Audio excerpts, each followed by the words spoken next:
फर्क न जाने तो दीवाने दीवाने तेरे दीवाने हैं दीवाने तो दीवाने दीवाने तेरे दीवाने हैं दीवाने तुझमें खुदा में कोई फर्क न जाने। কি জানতে ইচ্ছা করছে এই সুন্দর জায়গাটা কোথায়? আজকে হচ্ছে একটা অনুষ্ঠানে গিয়েছিলাম আমার এক আন্টির বাসায়। তো আন্টির বাসার পাশেই হচ্ছে এই মন্দিরটা, এটা হচ্ছে বৌদ্ধবিহার। আন্টির ছেলের হচ্ছে প্রপোজা অনুষ্ঠান ছিল, তো ওই জন্য জায়গাটা এত সুন্দর কি বলবো, আপনারা না গেলে বিশ্বাসই করবেন না। এটা হচ্ছে রাউজান বিমলানন্দ কেন্দ্রীয় বৌদ্ধবিহার।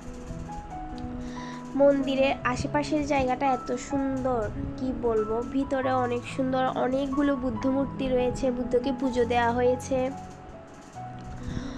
আশেপাশের যে পরিবেশ বলেন, জায়গা বলেন, এত সুন্দর, ওটা হচ্ছে বলার বাহিরে। এটার লোকেশন হচ্ছে রমজালিহাট গেলে ওখানে হচ্ছে কাউকে বললে চিনিয়ে দেবে যে মন্দিরটা কোথায়।